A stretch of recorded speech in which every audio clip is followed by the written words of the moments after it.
Jim, you're kind of a temperature diva. Have you complained yet? Jim, you're good? Yep. All right, let's get started.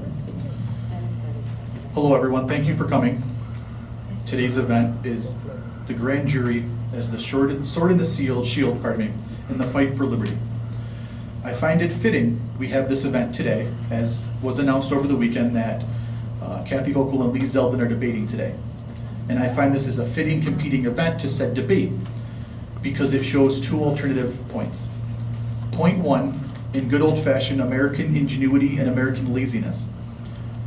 A lot of people believe they're looking for heroes, they're looking for role models, they're looking for a politician to come save their life, whether it's Bernie Sanders, Donald Trump, Barack Obama, Kamala Harris, Joe Biden. They're looking for a role model, they're looking for a hero to save their problems. The Republican Party and Democratic Party will both promise you security. Democrats will promise you financial security, provide you health care, provide you a stipend, provide you whatever you need financially. The Republicans will promise you security from terrorism, security from immigrants. Well, what if we did something different? Because for the last 50 years we've been voting harder and we've gotten nothing the politicians have provided us. The political class has gotten quite wealthy. You can see that there's a lot of people in Congress worth millions of dollars on a $200,000 a year salary. Americans' net worth has grown minusculely. But politicians, just including recently, their stock portfolios are performing very well, while your pensions and your portfolios are down 25% on the year. Elections are great for the political class and the politicians. And coming out of COVID, where they shut down businesses and 47% of small businesses shut down and didn't reopen during COVID. But the political class and politicians never missed a paycheck. So, we can keep paying our taxes and vote harder to make sure that the hungry mouths of the Pelosi's and the McConnell's mouths get fed, or we can try something different. We can stop asking politicians and professional grifters to be our hero and to solve our problems, and we can do it ourselves. And that's what this event's about. It's about not relying on a criminal class that shuts down our businesses, takes our tax dollars to pad their pensions, sends our friends and children to die overseas, and then forgets about them when they come home. It's about taking the power back from a ruling class that doesn't care about us. And so I'm excited to be here. I'm excited you guys are here to hear something different for a change, to hear something that's empowering, that's not vote harder, rely on a politician, give your money to a politician so he can have nicer things, give resources and time to a political class that does not care, that supports a phony jobs program. It's about empowering yourself to take the power back. And so this event today is sponsored by Jim Ostrowski and LibertyMovement.org, the Erie County Libertarian Party, and the Greater Libertarian Party of New York as a whole, and Dave Mongielo with Wake Up New York. And this event is about empowering the individual, relying on ourselves to do what's right. So I have the honor to introduce our first speaker, who is David Mongielo. Dave, come on up and do your thing.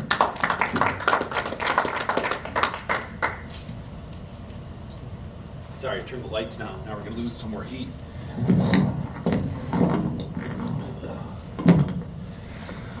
Hello, everyone. I'm going to start out with this this jury notice I received in the mail. So, Nair County sent me one of these in 2012, said I had to fill it out. It asked some interesting questions like, am I a U.S. citizen, which I thought was kind of odd because U.S. citizen is legally defined as someone that lives in the District of Columbia. I'm like a New York State citizen, so I don't understand that. But, so I kind of ignored it, and they kept on sending them to me. And then they said, notice of delinquency. Like, I'm going to get charged for something for not filling out my jury questionnaire. And then there was another one after this, saying I was going to face some type of, charges. So I was, at this point, I was already studying the jury and the grand jury process for a couple years. I'm like, I'm going to ask some questions after I fill this out my own way. So I asked, I says, this went to Krista Pazzo, the Niagara County Commissioner of Jurors. I talked about some case law. And is your grand jury the same as the one mentioned in the Bill of Rights? Okay, right? So it's, legitimate question. We're talking about the Bill of Rights here, right? Does it use constitutional common law? Number 2, does your grand jury investigate complaints like the Niagara County Grand Jury did in 1858 when they investigated the living conditions at a Niagara County jail?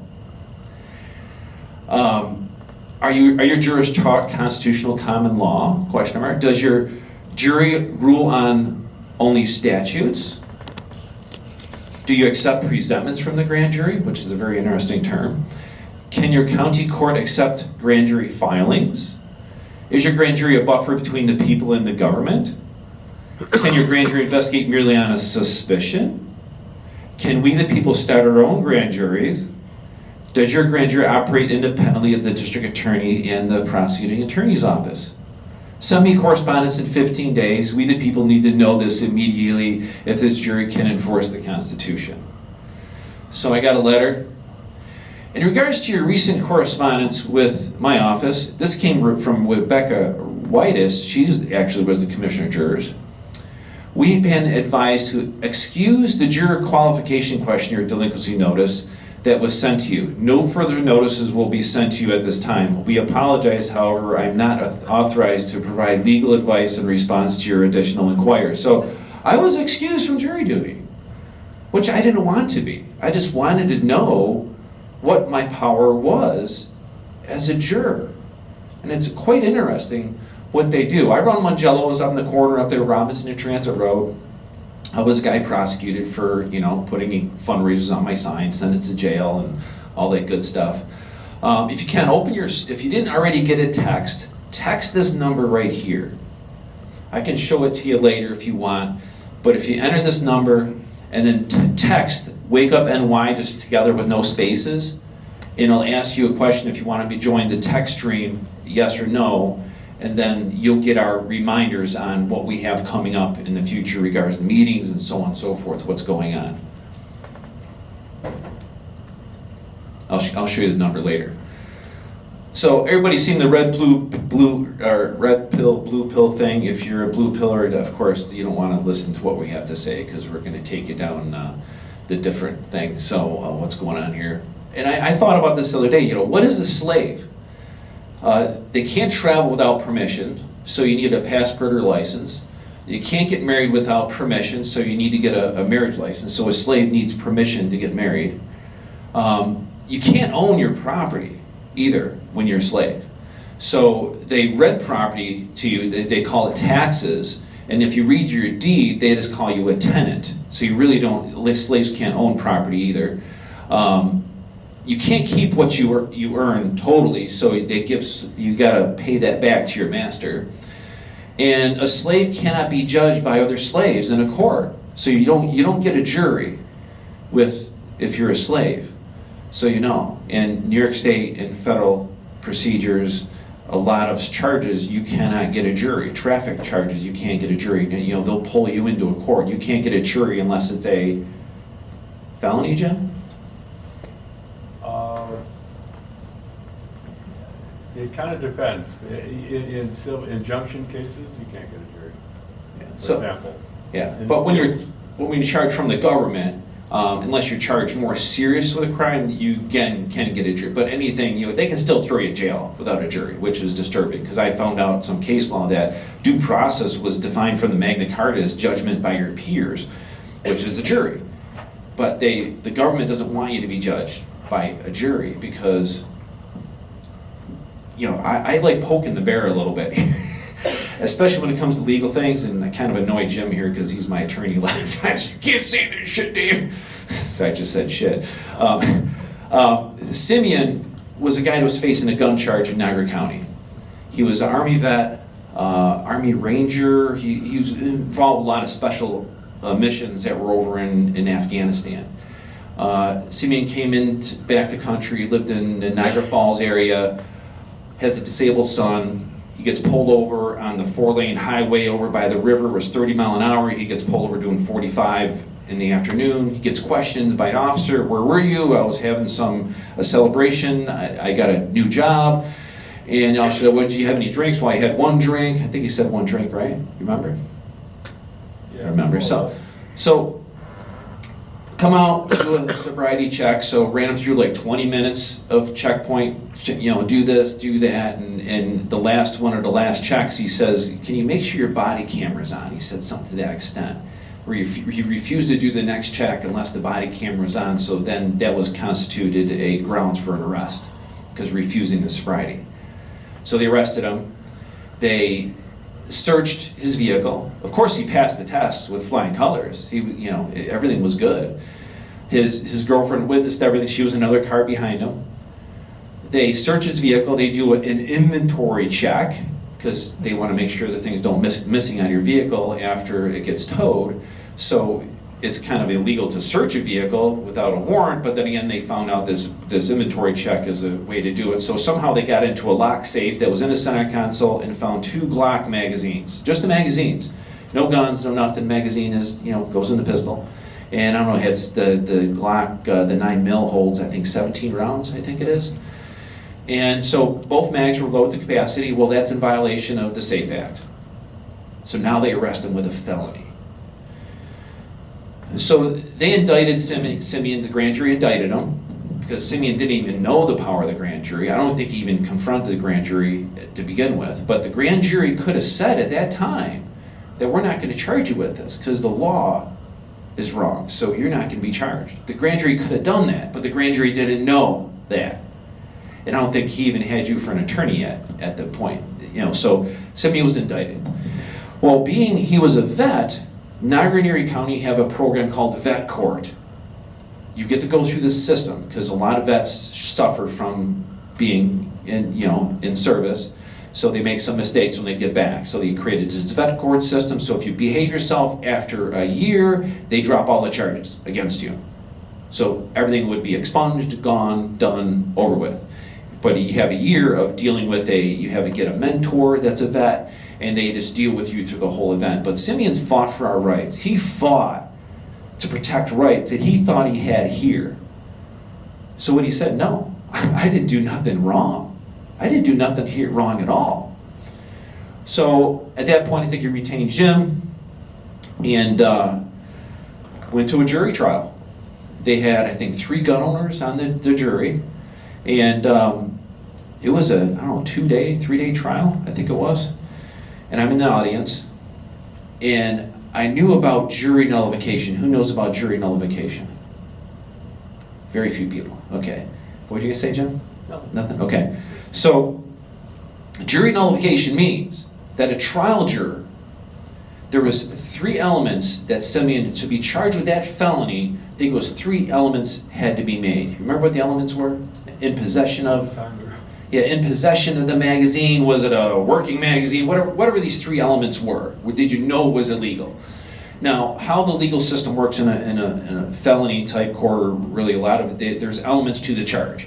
So if one of the elements were missing, the jury had to find them not guilty. But if all the elements are there, the jury can find them guilty. Okay, but the word between can and must or may find him guilty, they don't know that. But during the trial, there was a recess, so I had these Fully Informed Jury Association pamphlets I got from FIJA. It's a group out of California. So I asked the prosecuting attorney, how would you feel if the jury ended up with these pamphlets? She said, oh, that's jury tampering, and she stomped off in the wilderness, down the corridor. So what jury nullification means that regardless if that person was admitted guilty to violating that law, the jury can still say not guilty if they felt in their heart the law was wrong. That's jury nullification, which is very, very significant. That's the main reasons we're here, because we have to teach this. We have to devise a method to teach nullification. Regardless what bureaucrat writes, whatever statute, code, or rule, it doesn't mean anything. Because the jury was put there 800 years ago from the Magna Carta and put in our Bill of Rights to protect our rights. So if we don't understand that process, how it's supposed to work, we lost. We're losing. We're continually losing. But through the years of fighting, so I've learned this stuff. So after recess, I'm sitting in the audience. Jim's up in front with Simeon, and Judge Murphy calls my name, and I'm in the audience. Mr. Mongielo. I'm like, oh Jesus, like Jim's now thinking like, geez, I'm gonna have to defend another client here. He's thinking, right? He goes, Mr. Mongielo, there's something you wanted to give to the jury, he says. I says, well, Your Honor, I was wondering how you felt if the jury ended up with it, or how the prosecuting attorney would feel. He goes, well, I studied this subject, and it's what I'm going to instruct you to, what you can and can't do. He goes, you can't give it to the jury in the courthouse, but if you give it to them in the parking lot, it's okay. Because there was case law, I think in 2016, that actually did that. They arrested a guy for jury tampering, and the Supreme Court decided that you can educate the jurors right in the parking lot. So why can't we do that with the grand jury and the trial jury? Just an idea. But I want to talk to Judge Murphy again, because he recently retired last year, and he just passed away, not even 2-3 weeks ago. It's sad, very sad. My opinion is voting fixes everything, and voting protects our freedoms, and voting lowers your taxes, and it just helps us with everything, right? So why should we bother doing anything else? Because voting works, right? it's what? So after digging, I found the Niagara County Jail history. It was on the website. And it talked about the history of the jail, and all the way back to 1800s. And when I did grand jury searches in Niagara County, that was the first thing that showed up. So in I think it was 1880, somebody drafted a complaint, sent it to the Niagara County Jail, or the Niagara County Grand Jury Foreman in the 1880s, because they were concerned about the living conditions of the Niagara County Jail. The grand jury investigated the living conditions.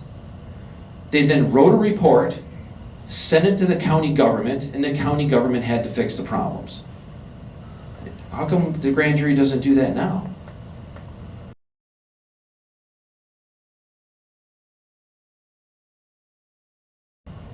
There was a conversation I had with Judge Murphy on the radio, I called him, because people call me, hey Dave, the judge is on the radio.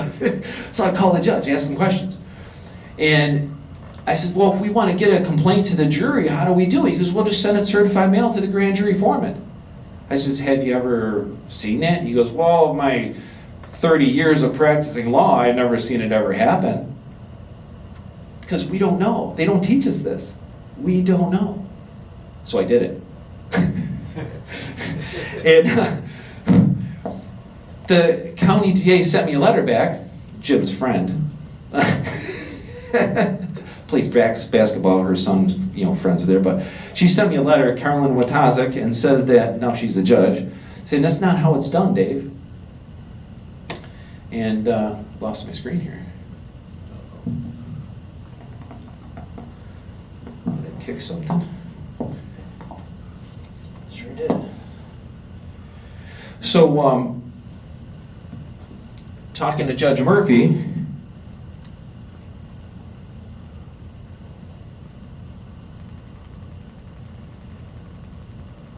I fried my bulb. These things are sensitive. And then he basically verified, yeah, at one point in the 80s, there was a mother that killed her child.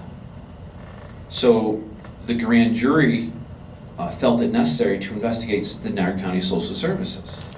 So they did. They actually investigated social services and researched to find out if anybody there knew of her mental condition that could have protected the child.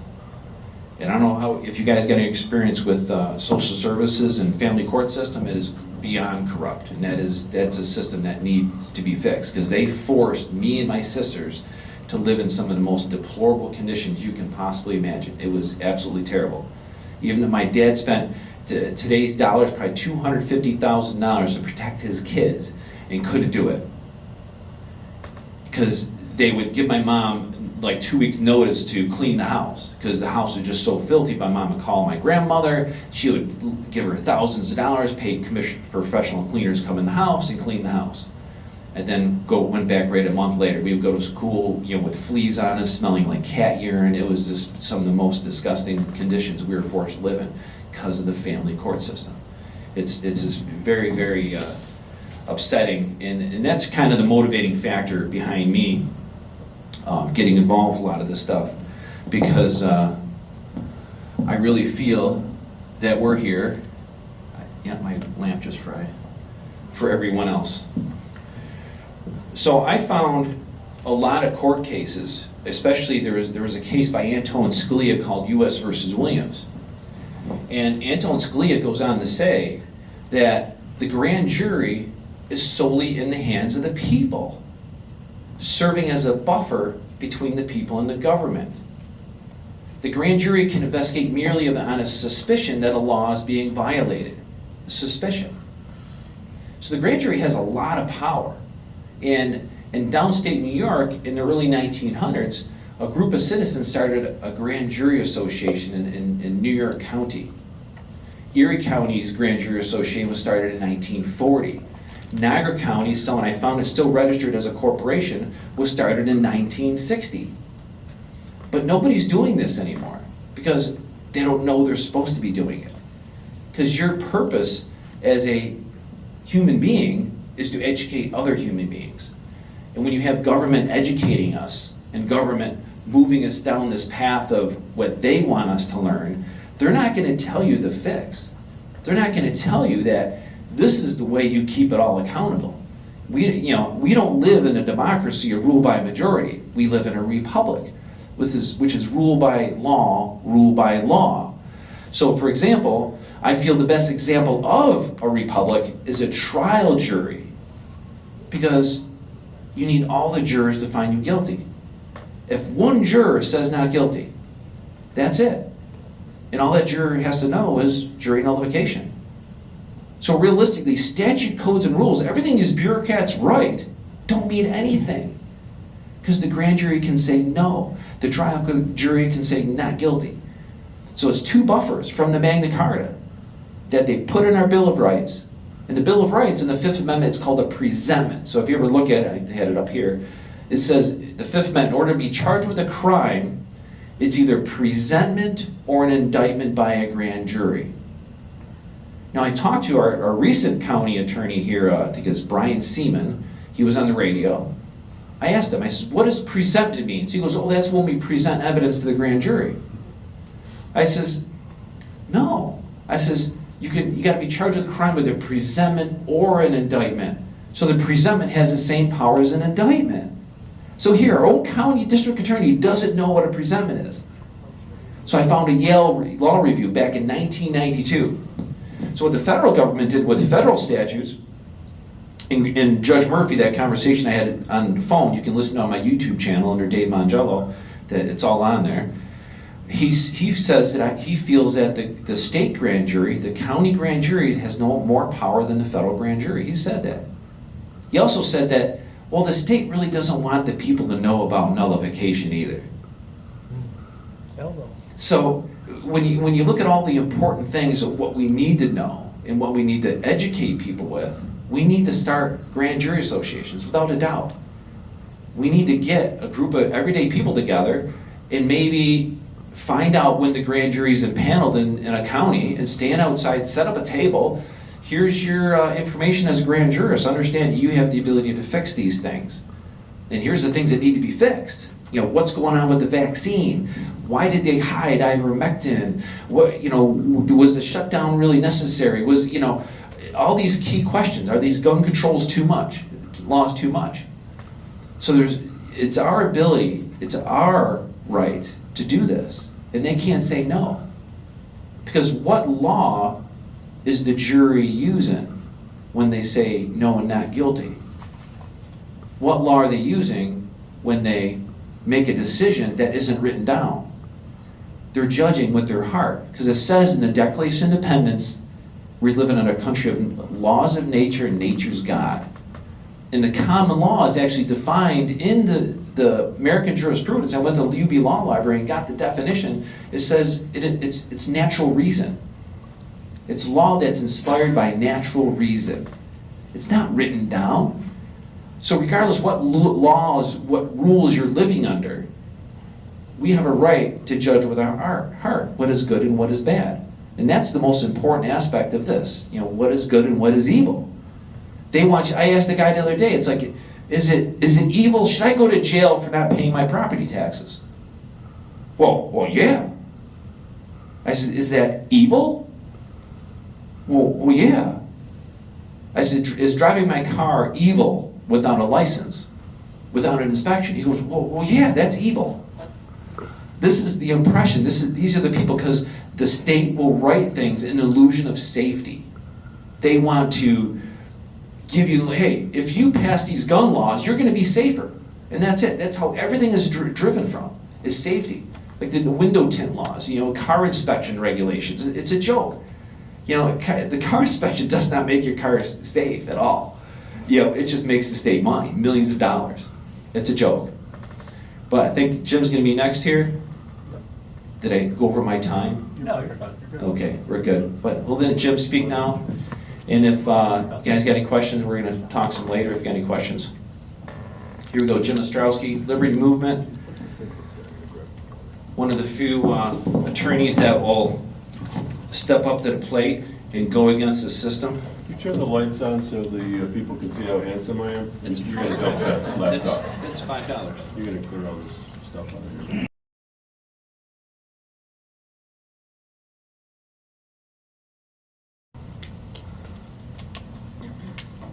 That's excellent. Fasten your seatbelts, it's gonna be a bumpy ride. Show of hands, any undercover FBI agents here? Oh, there, it's always the guy with the beard. Thank you very much, ladies and gentlemen. I'm gonna get right into it. I got a lot of ground to cover, so I'm gonna talk fast like a used car salesman.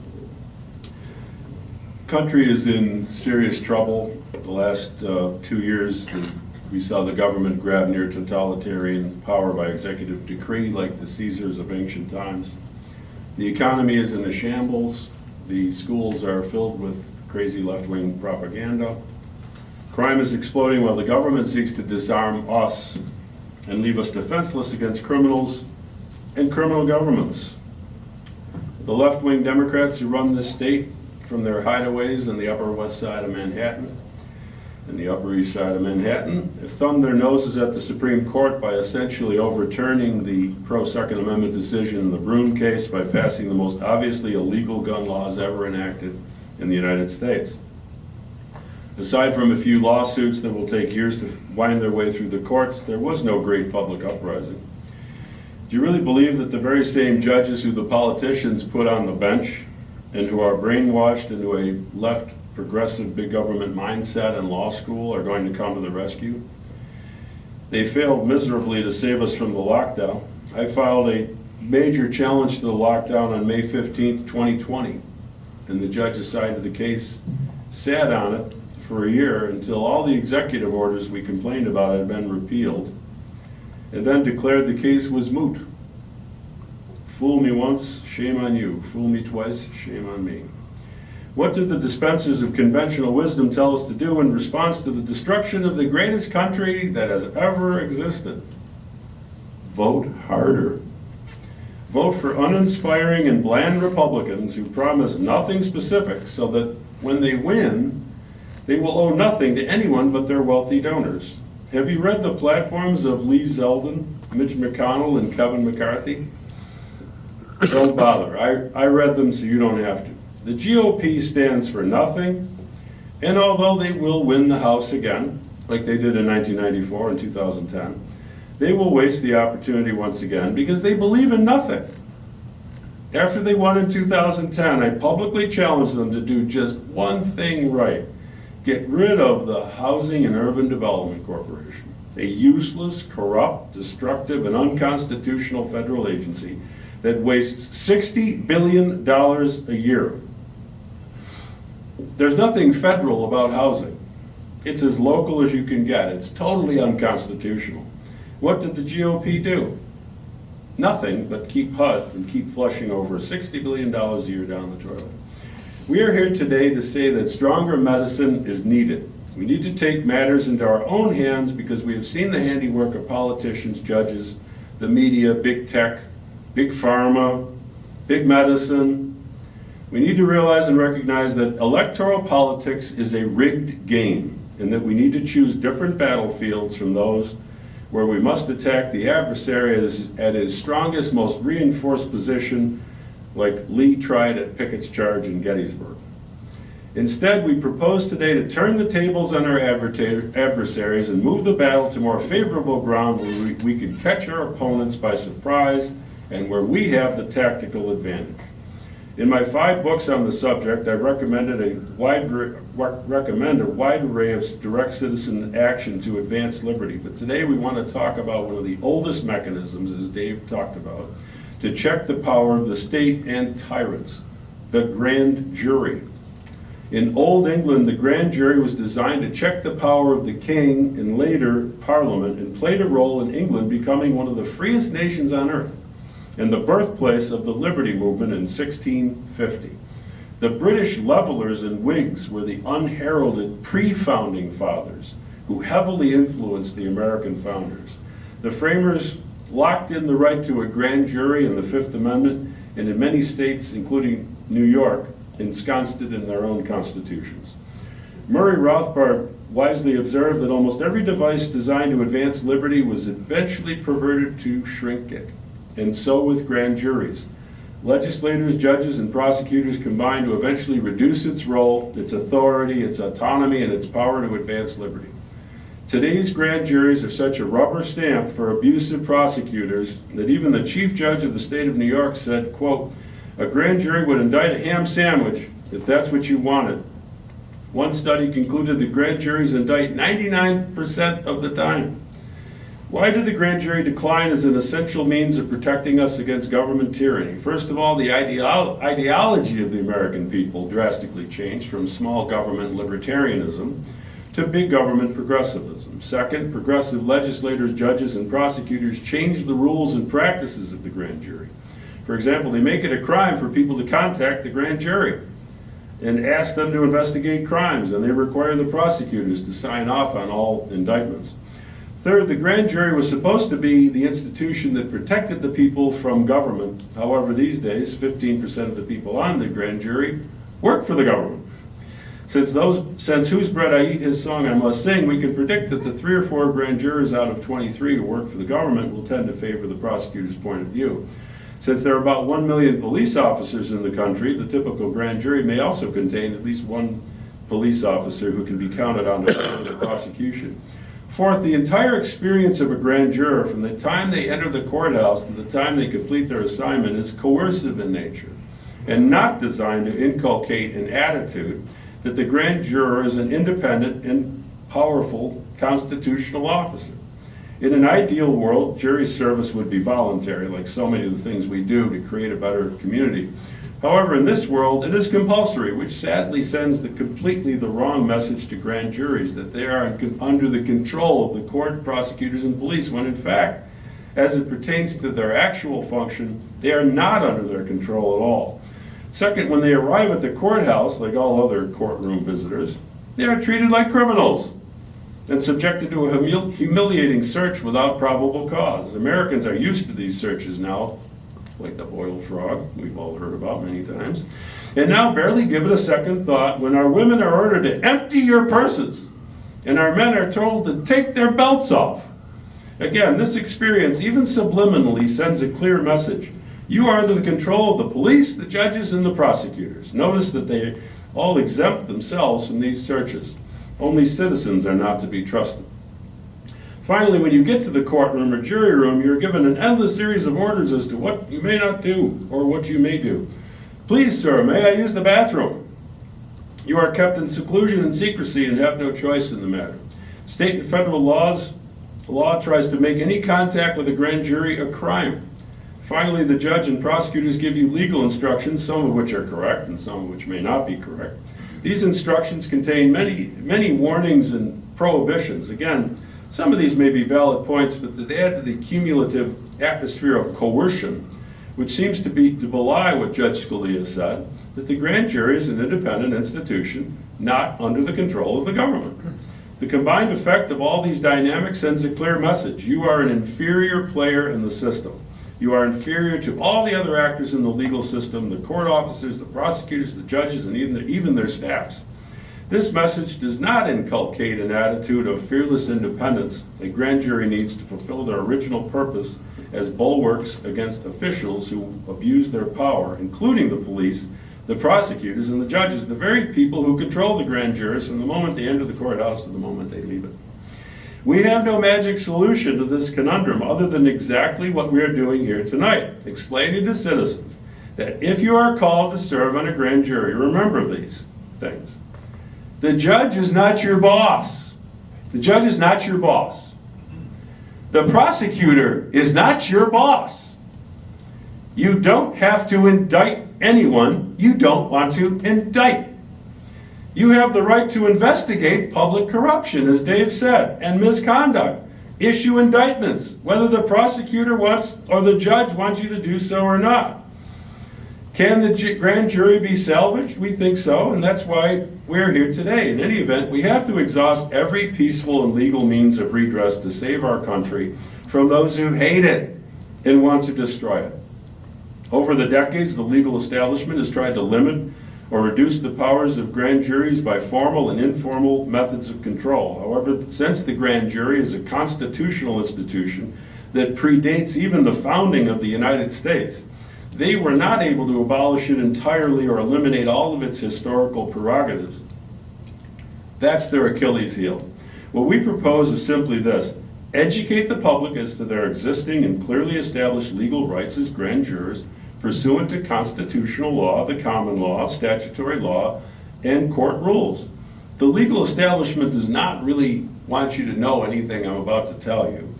They want you to be good little sheep doing what the prosecutor and judges tell you to do.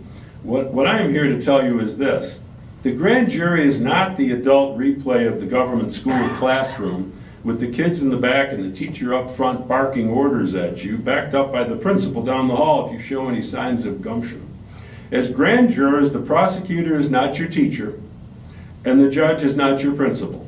When it comes to the substance of your work, deciding whom to indict or not indict, whom to investigate or not investigate, and your deliberations and voting, you have no boss, as Dave said, other than your own good judgment. Is that my opinion? No. Let me quote from Judge Scalia, as Dave mentioned. Rooted in long centuries of Anglo-American history, the grand jury is mentioned in the Bill of Rights, but not in the body of the Constitution.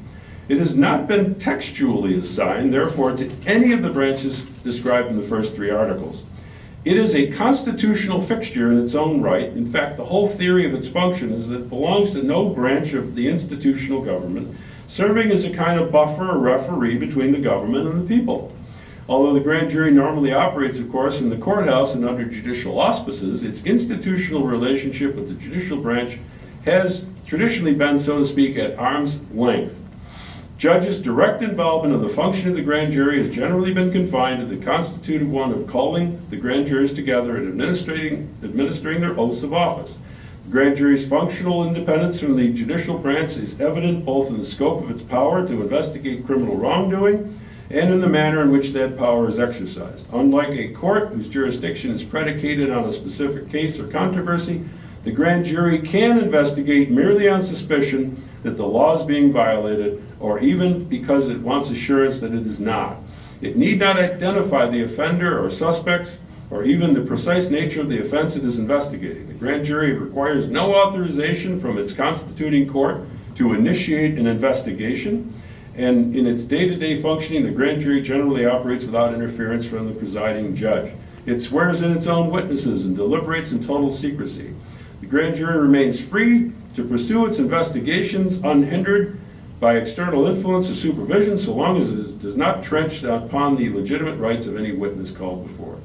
Recognizing this tradition of independence, we have said that the Fifth Amendment's constitutional guarantee presupposes an investigative body acting independently of either prosecuting attorney or judge, close quote. That's not me, that's member of the Supreme Court. So the grand jury is independent of the government and intentionally so, and grand jurors have the constitutional authority and freedom to make decisions without interference from prosecutors and judges, even if judges can later make rulings about some of their actions. But even that judicial power cannot override your decision not to indict, which is probably the main power of grand jurors and the one they all too rarely exercise in these perilous times of creeping totalitarian government and blatantly politicized law enforcement. So let's talk about what you need to know about being a grand jury. And this is all in the law of the state of New York. I'm not making this up. The right to a grand jury is guaranteed in the New York State Constitution in Article 1, Section 6. And it states that the power of grand juries to inquire into the willful misconduct in office of public officials and to find indictments or to direct the finding of information in connection with such inquiries shall never be suspended or impaired by law. Did anybody know any of this, that you have the power to investigate public corruption? So basically, the Constitution gives the grand jury the sole power to indict for a felony, a crime with a sentence longer than 1 year. Additionally, the Constitution gives the grand jury the power to investigate willful misconduct by public officials and to indict them as well for felonies. And how many hundreds have they committed in the last 2 years? These are awesome powers, and the legal establishment is terrified of the public finding out about them and using them to advance liberty. There's additional powers as well. All deliberations and votes are done in secret with no prosecutors present. That means that the grand jury is autonomous. Also, grand jurors are not allowed to disclose their deliberations or votes, so no outside authority can punish you for your choices. The law states that the grand jury is the exclusive judge of the facts of any case before it. Again, that means no outside authority can ever dispute any factual conclusions you reach as a grand juror. As grand jurors, you may call witnesses, and the district attorney must issue a subpoena for any such witnesses. Grand jurors may hear and examine evidence concerning any alleged crime that can be prosecuted in the county where you sit, and also about any misconduct, again, nonfeasance or neglect in public office by a public servant, whether criminal or otherwise. The grand jury may submit reports about public corruption as well, and that's an incredibly broad list of powers that is hardly ever used. Finally, and here's the startling news that could change the course of Hochul's war on the right to bear arms. Grand juries do not have to indict people charged with imaginary gun crimes, even if probable cause exists to indict them. So those are basically the extensive powers that you have on a grand jury that, although if you read the jury instructions close enough, you might be in there somewhere, but most people don't know this, and most people don't learn it on the grand jury. So that's why we're here today. Federal grand jury is fairly similar. You have the same basic powers. So let me suggest that grand juries have 2 additional powers that the current law may not recognize, but which are consistent with the nature of the grand jury as described by Judge Scalia. Grand juries must be able to do their own research, particularly when it comes to public corruption, and not just get all their information from the U.S. Attorney or DA. And grand juries must be able to ask and invite the public to send them their criminal complaints. Right now, if you want the grand jury to investigate something and you go to the courthouse and ask where the grand jury is, they'll probably arrest you. That's nuts. That's crazy. There has to be a way, and we're trying to figure that out. But one way is if you're on a grand jury, communicate to the judge that you want it known that you will accept public complaints of corruption that are not being dealt with by the existing prosecutors. So with this long list of powers, patriots can begin to counterattack against the war on the Second Amendment and begin to investigate the many crimes of the lockdown. The crimes of the lockdown, there's thousands of them. Patriots serving on grand juries do not have to indict for imaginary crimes that make it illegal for otherwise peaceful and law-abiding citizens to exercise their right to keep and bear arms. Such imaginary crimes include having a gun without getting the permission of a judge or a cop. I represent people getting licensed. I refuse to ask for one. I'm sorry, I'm not going to ask a judge for permission to have a gun. Having a rifle that folks on the Upper West Side of Manhattan think is scary looking, and having too much ammunition lying around. You don't have to wait for decades for some judge to declare these laws unconstitutional. You can declare them unconstitutional in the jury room by voting not to indict.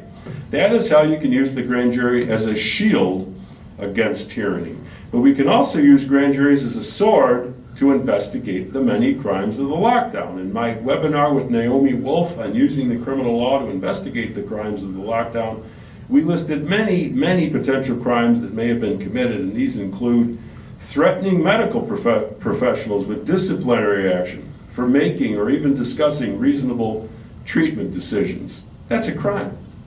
That needs to be investigated, and those people need to be indicted. I don't care if it's the governor or the commissioner of the Department of Health. I just don't care. Stay-at-home orders, closing businesses, schools, and houses of worship in violation of federal and international law, applying treatments likely to cause inappropriate use of remdesivir, for example. And I spent 2 months litigating these things with Ralph Larigo. Ventilators and vaccines, which constitute criminally negligent homicide. Deliberately withholding treatments likely to reduce the risk of death and illness. Again, criminally negligent homicide. Mask mandates endangering the welfare of a child. I sued Hochul over that. It's still in court. Vaccine mandates endangering the welfare of a child. Conspiracy against rights and crimes against humanity. Falsely reporting COVID statistics, including deaths. Falsifying business records. Filing a false instrument. False statements about the safety and efficacy of vaccines and/or remdesivir, which is falsifying business records, healthcare fraud, mail fraud, conspiracy to defraud the government, etc., etc. False statements about PCR tests. False statements under oath about COVID or the lockdown. False unsworn statements about COVID or the lockdown made to federal agencies. That's a crime, 18 U.S.C. 1001. False information about prevention and early treatment. Suppression of free speech on social media by government officials. Vaccinating children and endangering the welfare of a child. False entries in medical or business records. Boy, are there a lot of false entries in medical or business records in the last 2 years. Reinvigorated grand juries can and should investigate these potential crimes, some of which are state and some of which are federal. It's obvious that if we wait for the police or prosecutors to do their job, it will never happen. So, in conclusion, and it's not a short conclusion, so just a couple minutes. Let me close by asking this. If we don't start to use bold new direct action strategies, such as reviving the role of grand juries in advancing liberty, let's consider the alternatives. One possible option is we lose. The country continues its inevitable drift towards left progressive globalist totalitarianism, of which we got a nice preview during the lockdown. But let's be honest, government has been growing and liberty has been shrinking for over 100 years. All that is happening in recent years is government growth is accelerating rapidly. Why? Long story very short, because modern politics is not based on reason, logic, or fact, Dave. It's based on the politics of psychotherapy. Politics of psychotherapy. The use of the state to make people feel better about living in a world that is fraught with peril, uncertainty, and endless change, and where seemingly unlimited human wants and desires and dreams are crushed by the reality that all resources are scarce. The ideology of progressivism is simply the promise to use the state to solve all the problems of life, primarily the problems of fear, envy, and scarce resources. In recent years, leftism has reemerged from the obscurity it richly deserved after creating many hells on earth everywhere it was tried, starting with the French Revolution and continuing with the Bolshevik and Maoist experiments in mass murder during the 20th century. Like progressivism, leftism is best seen as a politics of psychotherapy. The poor leftist is driven by a fanatical desire to use the state to make everyone equal in every way. However, since talents, brains, creativity, diligence, and courage are unevenly distributed among the population, we will never have material equality, folks. The rhetoric of equality, however, merely masks the true motivation of the leftist, the hatred of those he or she perceives as his betters. The leftist is generally an unhappy person. See them on TV, you know what I'm talking about, who, instead of stoically making the best of his or her abilities in this world, blames his unhappiness on his betters and seeks to use the state not to raise people up and improve life, but to punish his enemies and therefore assuage his envy and hatred for his enemies. Here's the problem. Our modern politics of psychotherapy has no limiting principle. So long as there is fear, unmet wants, uncertainty about the future, and material inequality, the government will need to grow and grow and grow until it controls absolutely everything, and we got a preview in the last 2 years. So option one is we live in a futuristic totalitarian state where the government uses the latest technology to monitor and control everything we do all day long and even while we sleep. Is the grand jury option sounding a little better? Option two, we do what we're told to do in high school civics class. Be good little solid citizens and go vote. Libertarians have a standard joke about this that we use every time our allies try once again to use electoral politics to advance liberty, and Duane, that joke is? Vote harder. Vote harder. This is another topic that would require a separate seminar, but long story short, the politics is rigged, and the last election that significantly advanced the liberty of a large portion of the American citizenry was 1800. Think about it though. Government grabs your kids at age 5 and subjects them to 13 years of endless political propaganda. The government has made half of its citizens financially dependent on itself, including the 15% who work for the government. The government controls the election process itself and uses that control to make it more difficult to use elections to change anything. The government, through its control of the police, prosecutors, and courts, systematically discriminates against and retaliates against dissidents, protesters, and the leader of any movement that might actually change things, as a clear signal and object lesson to anyone tempted to do likewise. Look at Trump. Like him or not, agree with him or not, but he did challenge the establishment, and they have made his life a living hell as his reward for doing so. The government uses its control over big tech to censor those who challenge the power elite. Finally, the power elite monetizes its control of the government in its $10 trillion annual budget and extensive regulatory control of the economy to make sure that any challenger who proposes real change is outspent 50 to 1 in the election. And in spite of all these obvious facts that prove that politics is rigged, you think that voting harder is the answer? How about option 3, violence? Violence. Let's be super clear about this. And this is for the undercover and FBI agents who show up when I talk. Because as this movement grows and goes national, and I guarantee you it will grow and it will go national, our enemies will lie about us and portray us as dangerous insurrectionists. But everything that libertymovement.org recommends is legal and peaceful. If you go to the website or look at our literature, you will see that our logo is the dove with an olive branch, an ancient symbol of peace. Political violence is wrong, does not work, is counterproductive, and will be used as an excuse to grab ever more power to oppress and repress us, which is why these degenerates love to go out and find mentally unstable people, whisper in their ears, and encourage them to plan acts of political violence. Don't make their day. Stay peaceful at all times. Never fire the first shot.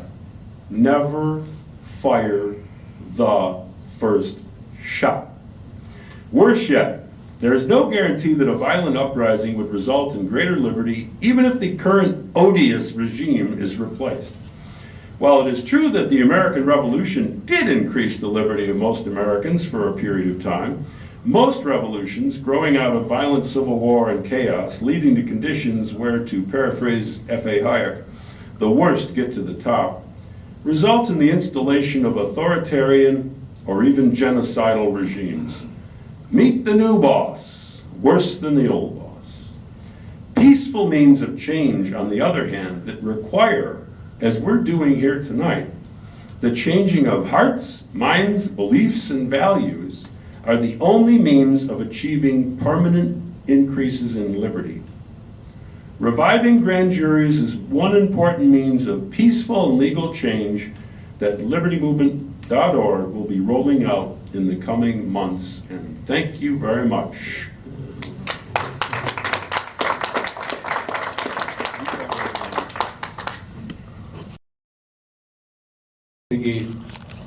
That under their power to investigate public corruption, whether it's criminal or not.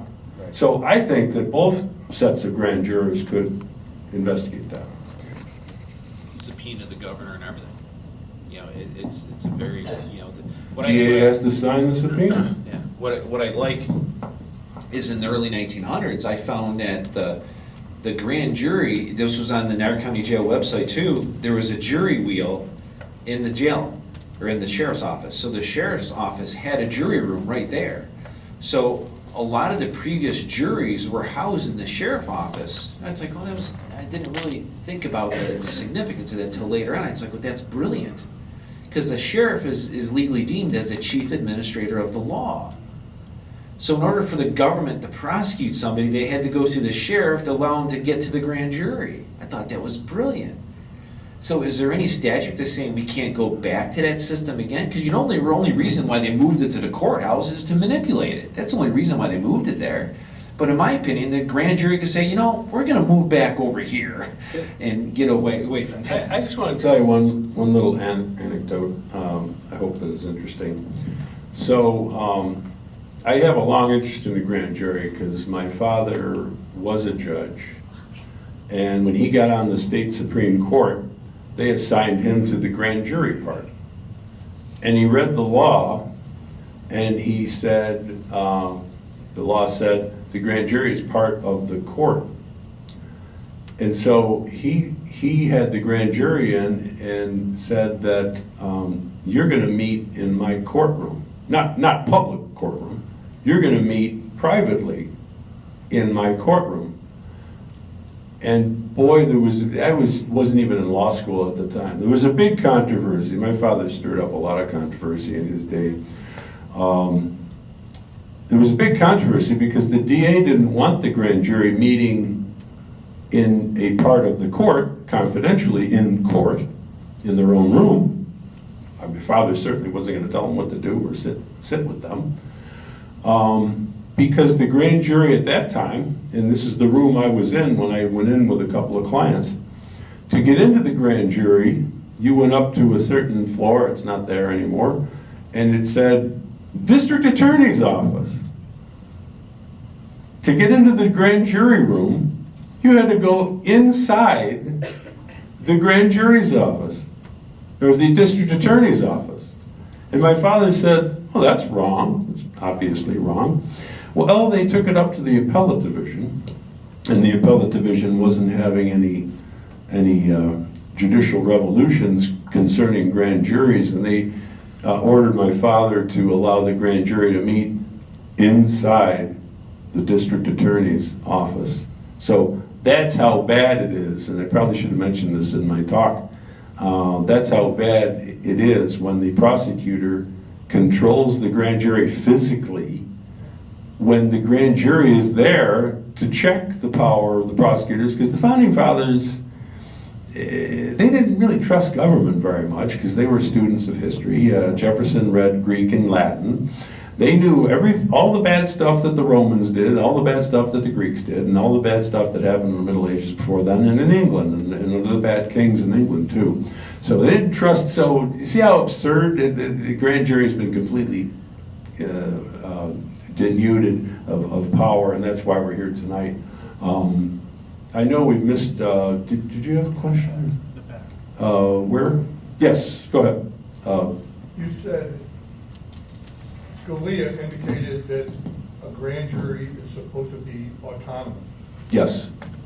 Yet you're suggesting that, and correct me if I'm wrong, you want to educate individuals, and then if they're selected for a grand jury, they would then, as an individual, try to influence the other jurors against what they're being advised by the district attorney or the judge or whoever is involved, and then stand up and fight that on their own.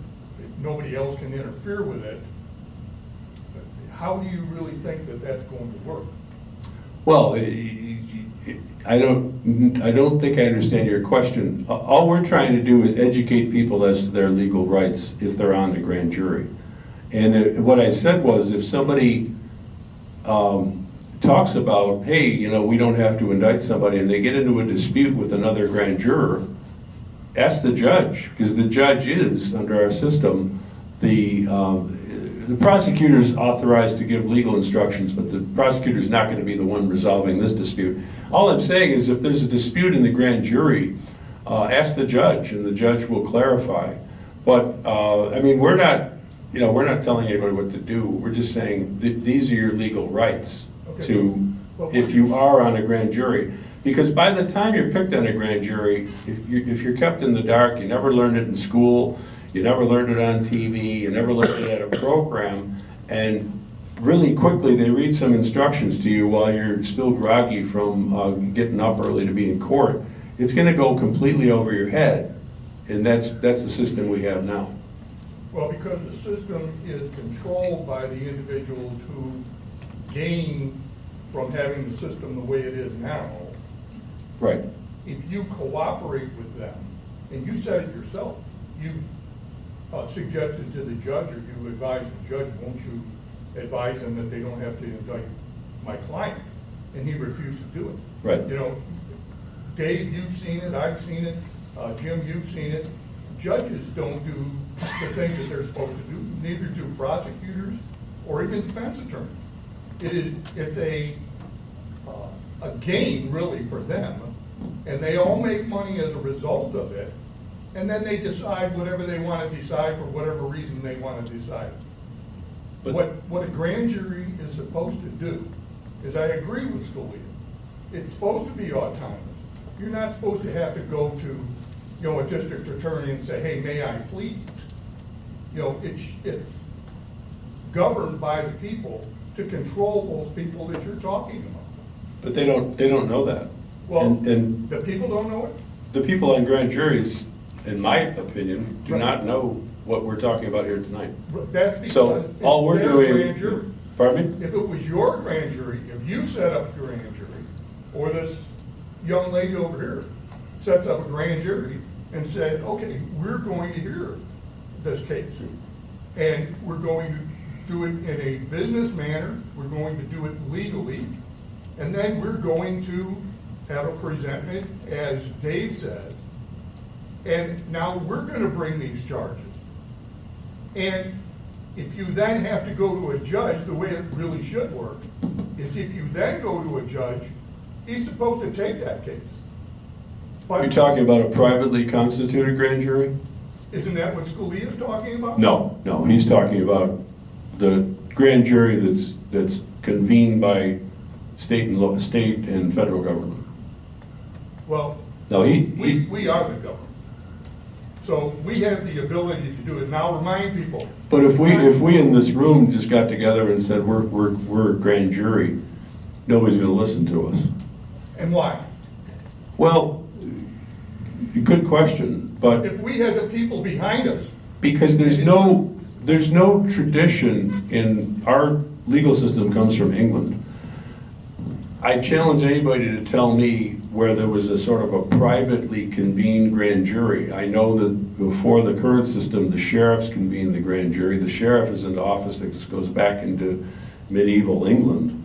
I think the grand jury has always been convened by a government agency, and I don't think that we're not about to change how that system operates unless you want to change a lot of other things as well that are very difficult to change. So here's what I'm saying. Everything that we're talking about here tonight, if you talk to any honest, good lawyer and they say, Ostrowski said this the other night, I challenge anybody to find a lawyer who's going to tell me that I'm wrong.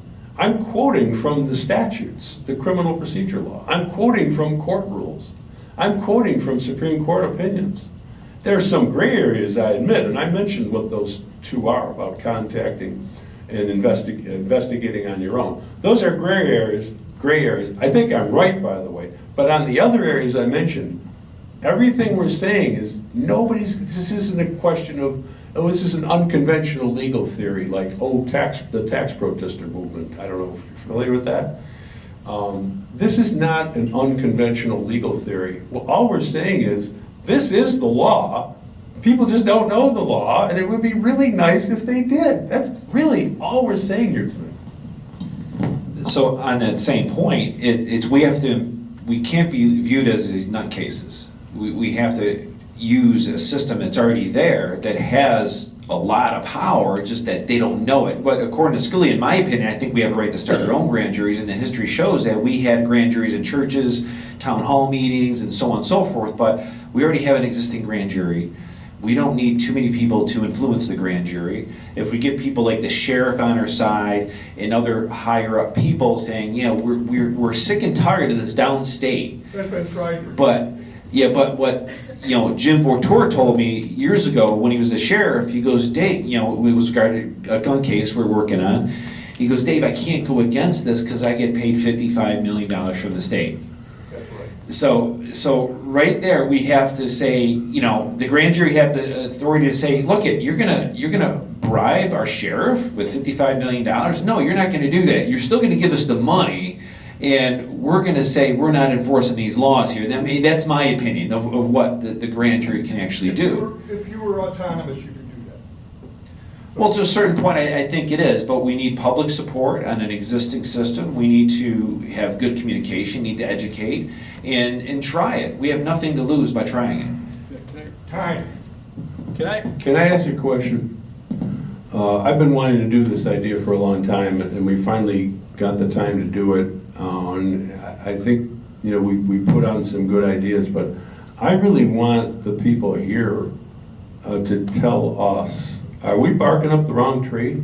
Is this not worth doing? Because everything involves effort, everybody's busy. The idea of forming yet another organization doesn't really appeal to me. Should we have another program in Cattaraugus County or Erie County and then take it to Pennsylvania? Or is this not a good idea? I really want to know. You've patiently listened to all of our malarkey for almost 2 hours now. Is this idea worth doing, or should we cut our losses and just try something else? Yes. Yeah, just on that, as I'm listening to everything, is what you're basically saying is that there's a gem here, and that we're trying to get the education out there, we're trying to get the information out there. I think also what I'm hearing is people have been patient for a long time, and they've seen the things that have been happening in this state and in this country for a long time, especially escalating these past couple of years. And me in the business that I'm in, I was put in a very vicarious position by not shutting down my church and not listening, especially in Erie County, Good for in the you. heart of Williamsville, and all those types of things. Good for you. Only by the grace of God, I don't know how I wasn't arrested, especially when I have an assemblywoman who lives across the street from me, a homo family. Good for you. But I think where the frustration might be coming is that we all see this gem here, but then we're also being told we can't touch it. You know what I mean? We don't know how to activate it. We don't know how to engage it. Because like me sitting in my position that I was in, I tried all different kinds of avenues, but I hit a lot of dead ends. This sounds like something that I think we're all interested in, is that it could spark something. It could be that buffer again against these kind of criminal behaviors that we saw from this current government regime. But I think, what I'm hearing is just, we gotta find a way to do something to activate it without, I don't know, trying to figure out the gray area. And I guess Yeah. that would be my suggestion, is maybe engaging in a way that we know how to activate it ourselves. I guess maybe would be the best way. I don't know Yeah. if anybody's got an opinion on that. Yes, ma'am. So, one thing I noticed here is that we're listening to all this, it's all interesting. I probably understood about half of what you said. I would love to have like a dumbed down version that I could talk about, that I could go back to my kids, my adult children who are voters and who are, they could be active. I have a flyer here, which might have been left in the car, but I summarized everything on one half of a piece of paper. I agree with you totally. I like to create little flyers and I say, put this on your refrigerator. So we're working on that. If I can find the darn flyer, if not, we'll post it on websites, Facebook and so on, and get that out. But everything ultimately comes down to about 4 sentences of what we're saying. Forget all the history and everything. And that we will get that flyer out. This is a test. This is a pilot project to see if we should do this or how we should do it better. Hopefully the second program will be a little better. We'll have actual flyers instead of being in the car. But yes, we're working on exactly what you're saying. Yes, ma'am. Okay, I think it's a great idea, and I think that you need to find avenues where you can educate on a more massive level. Tucker Carlson. Just, You know who I'm thinking? just spitballing here. Tucker Carlson would be amazing. Who I'm thinking is Prager University. Go big or go home. Tom, call Tucker, I know you have his number. I'm thinking Prager University. Say it again. Prager U. Excellent idea. Yep. And You're I saying think- they're not watching my YouTube channel? Is I that didn't know anything about you. Yeah. I will. No, this has to get out to people like Bannon and Tucker and some of the other people Yes. who are searching for different ideas to accomplish what I we're. think you need to use Naomi Wolf and get in through there. I think you need to have a 5-minute program that is, to her point, brought down to a level that the everyday person can understand. Yep. If you can, I went out on Prager Hughes, they have nothing on the grand jury that I can see. Yep. I searched their site, and they have a contact link. And if you could get out there and you know, had a 5-minute video that you could send to them that educates, you know. I think we could do it in a 5-minute video. So you're right, everything has to be, not dumbed down, but simplified and distilled into Well, the yeah. essence. Yes, sir. I think the message would really, it would be good to like think more pragmatically. So I got here a little late, I was like 7:20. I heard about grand juries in ancient England, Scalia, I mean, all the history is important. Yep. And then you spent like 5 minutes, the only concrete, like, what do I do if I'm in a grand jury? And then I think the most important thing that you said was to say, well, I don't think we should indict this guy, let's ask the judge. Like, you need to like step people through that. It's a situation that I've never been on a grand jury. I just got a summons the other day, which is why I'm like, the day before I heard about your event, I'm like, this is a message from God, I gotta go to this event. But I'm like, when I'm in that courtroom, like, how do I, use your heart? Yeah, no, don't talk to somebody who's gonna be on a grand jury, like next week. We're taking what you're saying very seriously, and we will try to make it better the next program. Tom, did you have a question? I guess what is on my mind is, we libertarians do this all the time. If we could just get this information to people, we'll be free. The problem is not that they don't know the information. 100 years ago, the people who acquitted guilty as hell people for violating prohibition, one jury after another, these were not lawyers, they were not highly educated. They just had a different attitude that I'm not sending this guy to jail for this. I don't agree with it. I'm acquitting him. And I think the main thing people should take away is there is absolutely nothing that they can do to you if you fail to indict or fail to convict. There's no penalty. It doesn't matter what the judge tells you.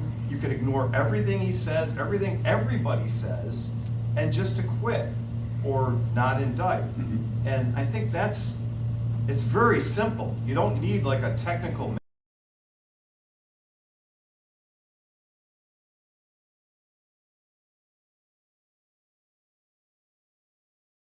manual. You just don't do it. But I think if the program is going to fail, it's because we don't have enough people in the country who have this attitude that the government is evil. And this is a founding principle. I talked about that a little bit. Thomas before. Paine's pamphlet, Yeah. Government is at best a necessary evil. No one thinks like that anymore. They think, oh, the judge told me this is what I have to do, so I guess this is what I have to do. No, I don't care what the judge told me. So I guess, Yeah. no, how do you inspire that attitude as well as get the information across? That's Excellent question. We're gonna think about it. Yes, sir. Something I was just thinking about. In a couple of years, we have another DA's race coming up. In the past, I've never asked a DA about grand juries, their attitude about a grand jury. And would they submit a question from the public or an issue from the public to a grand jury? What about using a petition? What if we did a petition, let's say on the Bruin case, and we just did a petition recently to the Niagara County Legislature. Mhm. Could the citizens do a petition to the grand jury for redress of grievances over, let's say, like these gun control laws, for the grand jury to take it up as a. It'll go to the judge and the judge will quash it. So That's what I'm asking. that's why people need to know, Is it the judge or? people need to know in advance before you go on a grand jury that many of the complaints that you might want to investigate can never get to you because they're all filtered by the judge and the prosecutor and then take some proactive action, which I think is perfectly legal, by the way. Again, to say, you know, we're open for business, Judge, we want the public to know that. What's the role of the commissioner of jurors? Minimal, Okay, so. it's- minimal. Yeah, but Functionary. Judge Murphy instructed me on the radio, if I have a complaint, he goes, you send a certified letter to the grand jury foreman. Didn't you do that? Yeah. How did it work out? Would Tazik send me a letter back saying that's not how it's done? Never got there. That's But now- exactly what I'm saying. But now on her case, isn't that So- obstruction of justice Well, against her? So I it's. don't want to talk about that So it's- right now. So it's He's the a friend of judge mine. then. The judge is the gatekeeper of the grand jury. No, it was, Or, at the time, she was the DA. She was the the, DA at the time. one of three officials is gonna stop that letter. The clerk, the judge, or the district attorney or the US attorney. Okay. So, yes. Okay, so this is where I would like to add, and you correct me if I'm wrong, but with using notices and affidavits, because if everybody doesn't understand what a notice is, it's a way to inform your elected officials, any corporation, a board, or any other entity or individual of a wrong or infringement regarding your constitutional right. It's a method of providing an opportunity to correct the or an infringement, yeah. It's a way to correct the wrong regarding your common law rights under the Bill of Rights from your state and local government. So I'm thinking, why can't we do notice, start with notices from we the people, throwing it back into the common law entity, and you're probably gonna want me to get really specific. But then we title it, you know, grand jury Well, it's a in good- accessibility. I get what you're saying, but let's do a meeting on that. Let's try and establish a group in Niagara County. Let's, I mean, you know, give a half hour, we let's can let's have it get some done. ideas. You could sit down with the administrative judge I don't in the want- eight counties and say, look, we want to be able to communicate with the grand jury. Do you have any ideas? He'll probably say, no way, get out of here. But then at least you say, if people say, how come you didn't talk to us? Well, we talked to you, you didn't get the job done. We have just a couple minutes left. We want to close on time because everybody's super busy. Just want to give everybody. Text number out What- there. Did everybody get the texting number? Carol has a Yeah, no, question. we're still going. Okay. Yeah, what's the text to get notified of So future to meetings? get notified of meetings, everybody ready? I'll give you this number.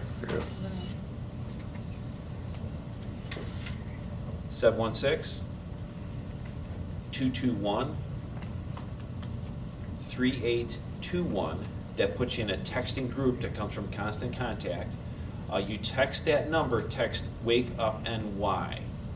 All together, no spaces, and it'll ask you, do you want to join that text group? And it'll, yes or no, hit yes, and you'll get added to the contact list. So then when we have a meeting to discuss like the ideas that we have here, we can start meeting on a regular basis to try and develop a strategy of what we can do to figure out a way to fix things. So anybody who wants to speak before we close, just raise your hand right now, and okay.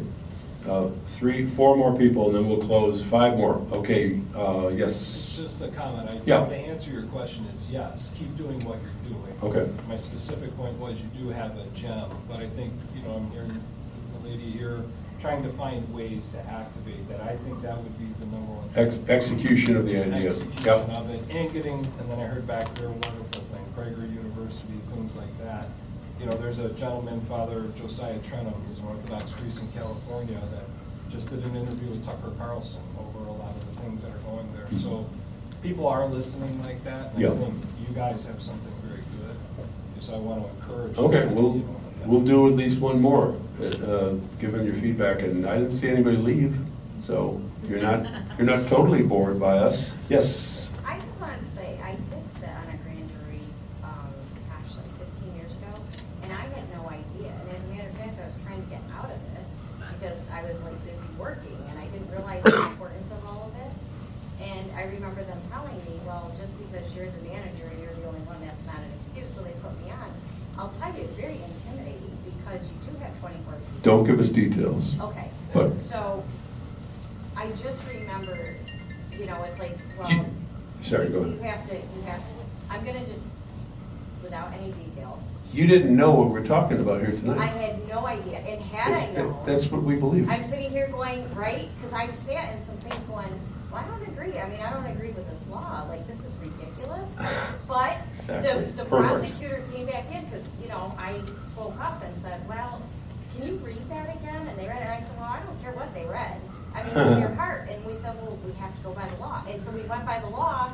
That's exactly And what that's we're why here I'm for. sitting here going, We I'm know for it. that That's people why don't we- know this. That's why we drove from Chautauqua County, Ah. because we believe And the in last this. thing we're gonna talk about is where we're gonna have our next meeting, but let me go real quick. I just wanted some clarification. If you're called for jury duty, they have an agenda of what you're gonna be listening to. How do you subpoena other information in that's off topic? Are you suggesting off topic? Nothing's off topic. You are the boss. Well, Well, we didn't know to that. what, if you're saying, is this person, I don't know what they, is this Right. person guilty or not guilty? How do you? No, it's not guilty or guilty, Oh. it's to indict or not How, indict. indict or not indict? How do you bring in, say, Overall, gun laws, more like- general, yeah. Like something about the guns, Yeah. gun Or the laws in there. vaccines. Or the vaccines, how do you? Well, it depends on the issue. So you have You to- can subpoena witnesses if you want. But it has to be to the subject that they're talking about. Any subject that, as far as I'm concerned, you have the right to investigate, you have broad right to investigate almost anything. I went on, sorry, Jim, I went on Yeah. Wikipedia and searched grand jury, and it actually shows a group of grand jurors standing around in a burned out building. They actually will leave the building and do But if investigations. it has nothing to do with. You know, with- but, you know, whether it had something to they- do with something, but yeah, you can use common sense, use your heart and say, you know, this is just wrong, let's investigate this, and if the group agrees with it, you just go with it. But Yeah, she's like, saying on a like, there's different topic. there's an allegation that COVID deaths were exaggerated early in the lockdown. Hey, let's bring in some witnesses here. Let's bring in, Even if it's like for, they're talking about guns, you can bring in witnesses for COVID. What she's saying is if it's not on the docket, Yeah, so so if to you're on a say, gun you case, can you still bring something bring it else up yourself if you feel. yes, this is the point, that grand juries have been led around by the nose by the DA. That's not the way it's supposed to work. You're supposed to lead the DA around by the nose. They can create the And investigation. you can subpoena people, and he has to sign the subpoena in the state system. Yeah, Todd, did you have another point?